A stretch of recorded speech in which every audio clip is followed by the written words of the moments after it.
Welcome to my YouTube channel brilliant academic and competitive classes.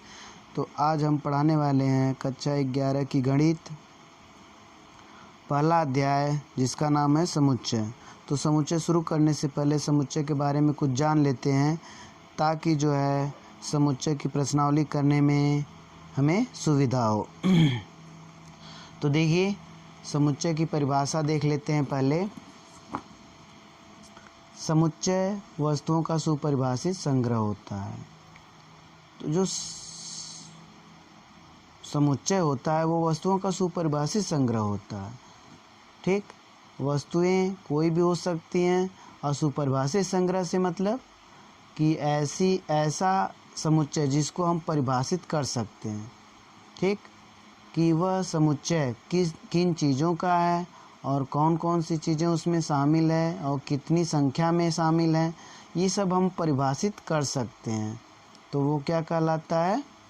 समुच्चय कहलाता है। ठीक, तो देखिए समुच्चय के कुछ उदाहरण जिनका प्रयोग गणित में विशेष रूप से होता है। देखिए, n जो होता है, अगर हम प्राकृतिक संख्याओं का समुच्चय हमको दिखाना है, प्राकृतिक संख्याओं के समुच्चय को, तो हम उसको n से शो करते हैं। और पूर्णांकों के समुच्चय को दिखाना है तो z से शो करते हैं। परिमेय संख्याओं का समुच्चय दिखाना है तो q से शो करते हैं। वास्तविक संख्याओं के समुच्चय को दिखाना है तो r से शो करते हैं। धन पूर्णांकों का समुच्चय दिखाना है तो z प्लस से। धन परिमेय संख्याओं का समुच्चय दिखाना है तो q प्लस से। धन वास्तविक संख्याओं का समुच्चय दिखाना है तो r प्लस से शो करते हैं। ठीक, तो देखिए ये मोस्ट इम्पॉर्टेंट है आपका। समुच्चय को निरूपित करने की दो विधियां हैं। ठीक, समुच्चय को निरूपित करने की दो विधियां हैं। देखिए कौन कौन सी विधि होती है। पहला होता है सारणीबद्ध रूप या रोस्टर रूप होता है, रोस्टर फॉर्म। ठीक ना, तो रोस्टर या सारणीबद्ध रूप। ठीक, तो रोस्टर जो है इंग्लिश का शब्द है, रोस्टर फॉर्म या सारणीबद्ध रूप। और दूसरी जो विधि है वो समुच्चय निर्माण रूप है। ठीक ना, तो हम कुछ एग्जाम्पल ले रहे हैं, उदाहरण ले रहे हैं जो समुच्चय निर्माण रूप में लिखा गया है और उसको जो है हम सारणीबद्ध रूप में लिख के दिखा रहे हैं। तो पहला एग्जाम्पल देखिए, यक्स ऐसे है कि यक्स एक प्राकृतिक संख्या है जो संख्या 42 को विभाजित करती है। ठीक, या यक्स सच दैट यक्स एक प्राकृतिक संख्या है जो संख्या 42 को विभाजित करती है। ठीक, तो देखिए यक्स एक प्राकृतिक संख्या है जो संख्या 42 को विभाजित करती है। तो यक्स कौन कौन सी संख्या हो सकती है? प्राकृतिक संख्या और 42 को विभाजित भी करती है। तो 1 हो जाएगी, 2 हो जाएगी और 3 और 6, 7, 14, 21, 42 है ना। तो ये सब संख्याएं विभाजित करती हैं। तो इसको हम ऐसे सारणीबद्ध रूप में लिख सकते हैं या रोस्टर फॉर्म में, मझले कोष्ठक के अंदर कामा दे के सभी एलिमेंट को 1, 2, 3, 6, 7, 14, 21 और 42।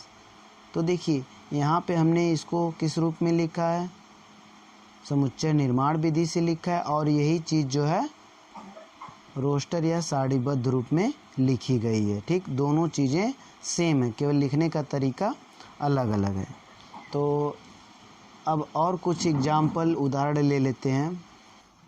देखिए बी सेट है, यक्स इज सच दैट, या यक्स ऐसे है कि यक्स एक धन पूर्णांक है और यक्स स्क्वायर 40 से क्या है? छोटा है। एक्स स्क्वायर का मतलब ऐसी संख्या है जो पूर्ण वर्ग संख्या है। ठीक ना, और वो क्या है? 40 से छोटी है। ठीक, तो ऐसी संख्या देखिए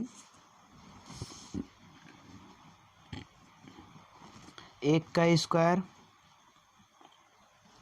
और यहाँ पे देखिए, यहाँ पे हम लिख दे रहे हैं 1 का स्क्वायर 40 से छोटा होगा, 2 का स्क्वायर 40 से छोटा होगा और 3 का वर्ग 40 से छोटा होगा और 4 का वर्ग जो है 40 से छोटा होगा, 5 का वर्ग जो है 40 से छोटा होगा और 6 का वर्ग 40 से छोटा होगा, लेकिन 7 जो है 7 का वर्ग 40 से बड़ा होगा।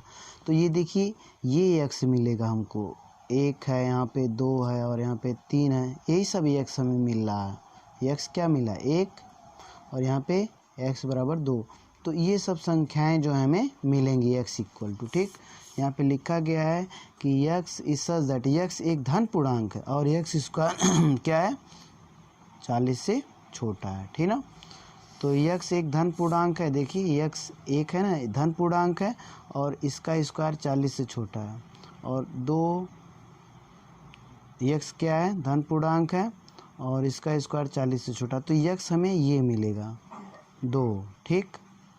तो ऐसे आप देखेंगे कि b के अवयव कौन से हमें मिले, 1 2 3 4 5 और 6, ठीक।